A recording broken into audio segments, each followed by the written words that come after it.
ओम नमो भगवते वासुदेवाय।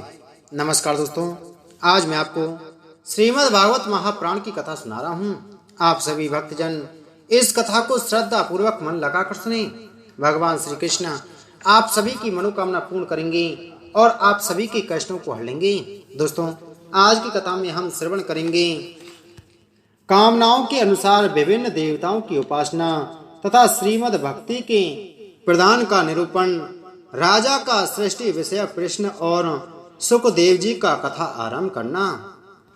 श्री सुखदेव जी ने कहा, परीक्षित, तुमने मुझसे जो पूछा था कि मरते समय बुद्धिमान मनुष्य को क्या करना चाहिए, उसका उत्तर मैंने तुम्हें दे दिया।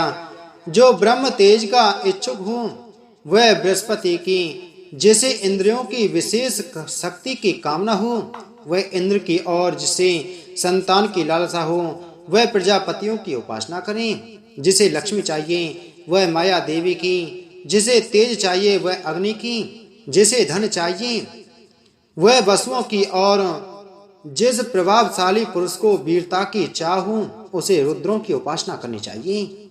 जिसे बहुत अन्न प्राप्त करने की इच्छा हो वह अदिति का, जिसे स्वर्ग की कामना हो वह अदिति के पुत्र देवताओं का, जिसे राज्य की अभिलाषा हो वह विश्व देवों का, और जो प्रजा को अपने अनुकूल बनाने की इच्छा रखता हो उसे साध देवताओं का आराधन करना चाहिए।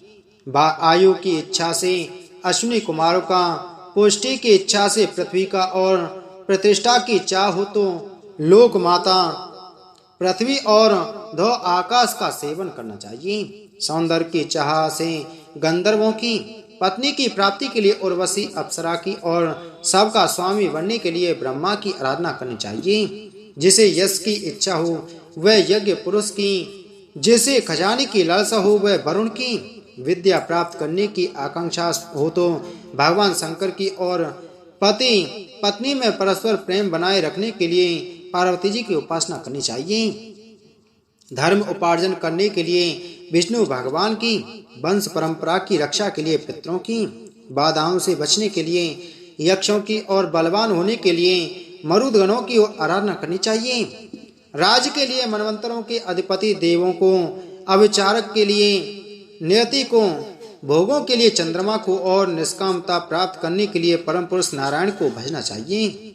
और जो बुद्धिमान पुरुष है वह चाहे निष्काम हो, समस्त कामनाओं से युक्त हो अथवा मोक्ष चाहता हो, उसे तो तीव्र भक्ति योग के द्वारा केवल पुरुषोत्तम भगवान की ही आराधना करनी चाहिए। जितने भी उपासक हैं उनका सबसे बड़ा हित इसी में है कि वे भगवान के प्रेमी भक्तों का संग करके भगवान में अविचल प्रेम प्राप्त कर लें। ऐसे पुरुषों के सत्संग में जो भगवान की लीला कथाएं होती हैं उनसे उस दुर्लभ ज्ञान की प्राप्ति होती है जिससे संसार सागर की त्रिगुणमयी तरंगमालाओं के थपेड़े शांत हो जाते हैं। हृदय शुद्ध होकर आनंद का अनुभव होने लगता है। इंद्रियों के विषयों में आसक्ति नहीं रहती। केवल मोक्ष का सर्वसम्मत मार्ग भक्ति योग प्राप्त हो जाता है। भगवान की ऐसी रसमयी कथाओं का चस्का लग जाने पर भला कौन ऐसा है जो उनमें प्रेम ना करे। सौनक जी ने कहा, सुत जी, राजा परीक्षित ने सुखदेव जी की यह बात सुनकर उनसे और क्या पूछा। वे तो सर्वज्ञ होने के साथ ही साथ मधुर वर्णन करने में भी बड़े निपुण थे। सूत जी, आप तो सब कुछ जानते हैं, हम लोग उनकी वह बातचीत बड़े प्रेम से सुनना चाहते हैं। आप कृपा करके अवश्य सुनाइए, क्योंकि संतों की सभा में ऐसी ही बातें होती हैं जिनका पर्यवसान भगवान की रसमयी लीला कथा में ही होता है। पांडुनंदन महारथी राजा परीक्षित बड़े भगवत भक्त थे। बाल्यावस्था में खिलौनों से खेलते समय भी वे श्री कृष्ण लीला का ही रस लेते थे। भगवान में श्री सुखदेव जी भी जन्म से ही भगवत परायण हैं। ऐसे संतों के सत्संग में भगवान के मंगलमय गुणों की दिव्य चर्चा अवश्य ही हुई होगी। जिसका समय भगवान श्री कृष्ण के गुणों के ज्ञान अथवा श्रवण में व्यतीत हो रहा है, उसके अतिरिक्त सभी मनुष्यों की आयु व्यर्थ जा रही है। वे भगवान सूर्य प्रतिदिन अपने उदय और अस्त से उनकी आयु छीनते जा रहे हैं। क्या वृक्ष नहीं जाते? क्या लोहार की धोकनी सांस नहीं लेती? गांव के अन्य पालतू पशु क्या मनुष्य पशु की ही तरह खाते पीते या मैथुन नहीं करते? जिसके कान में भगवान श्री कृष्ण की लीला कथा कभी नहीं पड़ी, वह नर पशु कुत्ते ग्राम सूकर ऊंट और गधे से भी गया बीता है। सूत जी, जो मनुष्य भगवान श्री कृष्ण की कथा कभी नहीं सुनता, उसके कान बिल के समान हैं। जो जीव भगवान की लीलाओं का गायन नहीं करती, वह मेढक की जीव के समान टर टर करने वाली है। उसका तो न रहना ही अच्छा है।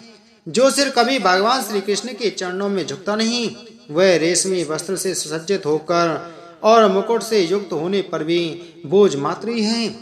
जो हाथ भगवान की सेवा पूजा नहीं करते, वे सोने के कंगन से भूषित होने पर भी मुर्दे के हाथ हैं। जो आंखें भगवान की याद दिलाने वाली मूर्ति, तीर्थ, नदी आदि का दर्शन नहीं करती, वे मोरों की पंखों में बने हुए आंखों के चिन्ह के समान निरर्थक हैं। मनुष्यों के वे पैर चलने की शक्ति रखने पर भी न चलने वाले पेड़ों जैसे ही हैं। जो भगवान की लीला स्थलियों की यात्रा नहीं करते। जिस मनुष्य ने भगवत प्रेमी संतों के चरणों की धूल कभी सिर पर नहीं चढ़ाई, वह जीता हुआ भी मुर्दा है। जिस मनुष्य ने भगवान के चरणों पर चढ़ी हुई तुलसी की सुगंध लेकर उसकी सराहना नहीं की, वह श्वास लेता हुआ भी श्वास रहित सब है। सूत जी, वह हृदय नहीं लोहा है, जो भगवान के मंगलमय नामों का श्रवण कीर्तन करने पर भी पिघल कर उन्हीं की ओर बह नहीं जाता। जिस समय हृदय पिघल जाता है, उस समय नेत्रों में आंसू झलकने लगते हैं और शरीर का रोम रोम खिल उठता है।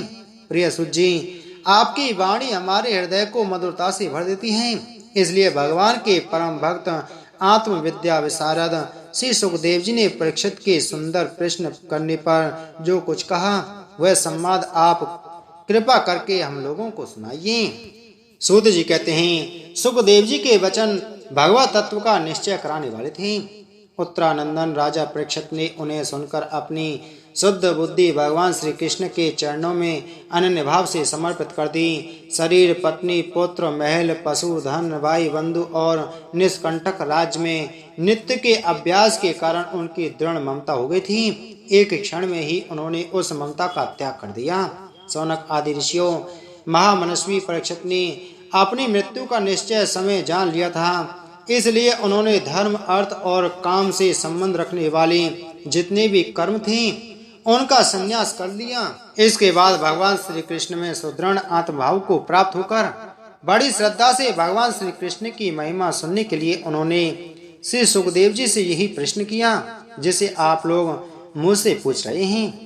परीक्षित ने पूछा, भगवत स्वरूप मुनिवर, आप परम पवित्र और सर्वज्ञ हैं। आपने जो कुछ कहा है वह सत्य एवं उचित है। आप ज्यों-ज्यों भगवान की कथा कहते जा रहे हैं, त्यों-त्यों मेरे अज्ञान का पर्दा फटता जा रहा है।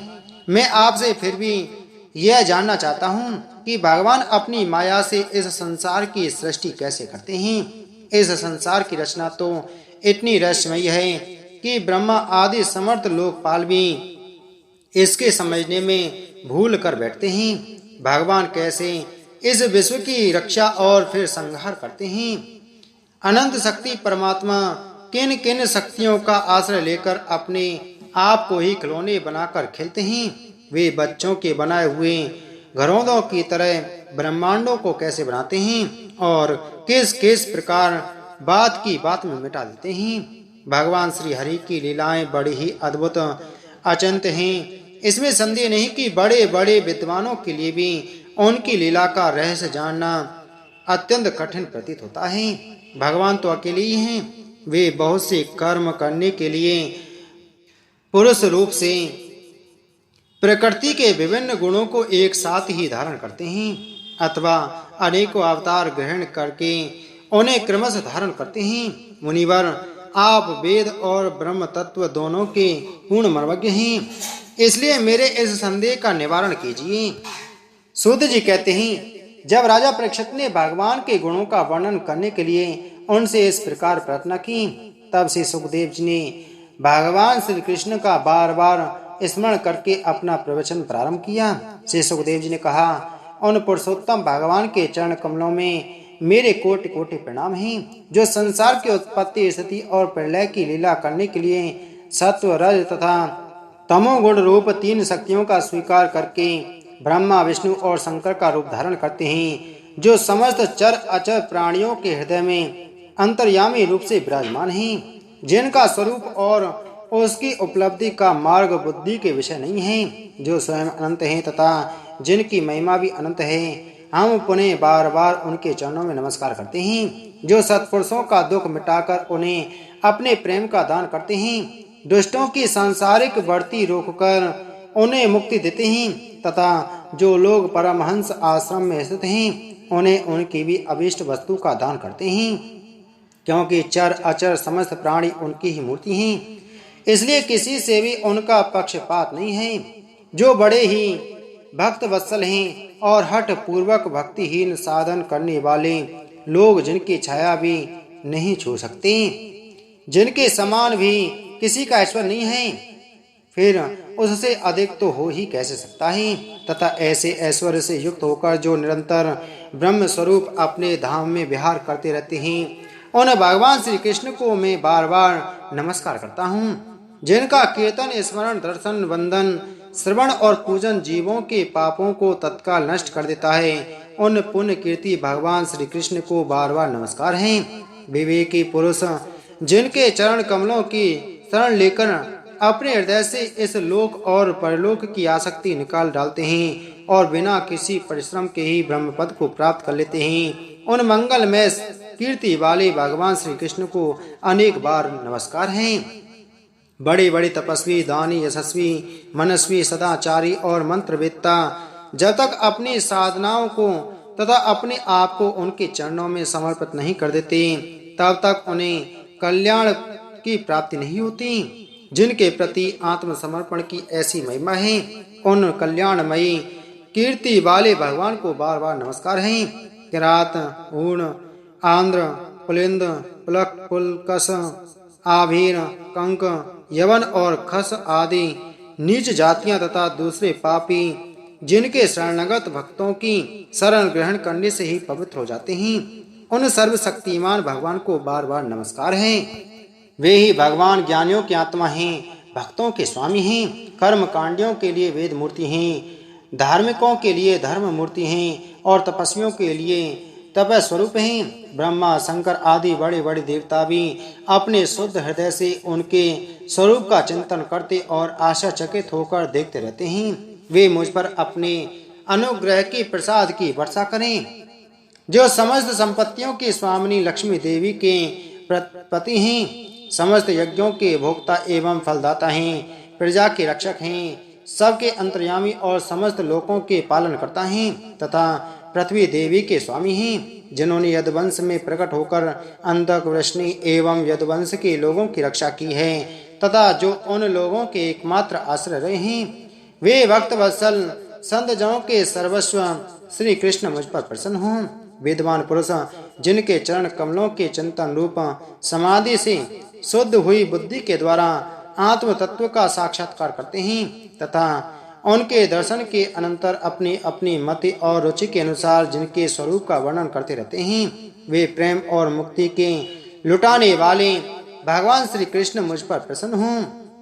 जिन्होंने सृष्टि के समय ब्रह्मा के हृदय में पूर्व कल्प की स्मृति जागृत करने के लिए ज्ञान की अधिष्ठात्री देवी को प्रेरित किया और वे अपने अंगों के सहित वेद के रूप में उनके मुख से प्रकट हुई। वे ज्ञान के मूल कारण भगवान मुझ पर कृपा करें, मेरे हृदय में प्रकट हों। भगवान ही पंच महाभूतों से इन शरीर का निर्माण करके इनमें जीव रूप से शयन करते हैं और 5 इंद्रियां, 5 कर्मेंद्रियां, 5 प्राण और 1 मन इन 16 कलाओं से युक्त होकर इनके द्वारा 16 विषयों का भोग करते हैं। वे सर्वभूत में भगवान मेरी वाणी को अपने गुणों से अलंकृत कर दें। संत पुरुष जिनके मुख कमल से मकरंद के समान झरती हुई ज्ञानमयी सुधा का पान करते रहते हैं, उन वासुदेव अवतार सर्वज्ञ भगवान व्यास के चरणों में मेरा बार बार नमस्कार है। परीक्षित, वेद गर्भ स्वयंभू ब्रह्मा ने नारद के प्रश्न करने पर यही बात कही थी, जिसका स्वयं भगवान नारायण ने उन्हें उपदेश किया था और वही मैं तुमसे कह रहा हूँ। बोलो श्रीमद् भागवत महापुराण की जय। बोलो श्री कृष्ण चंद्र भगवान की जय।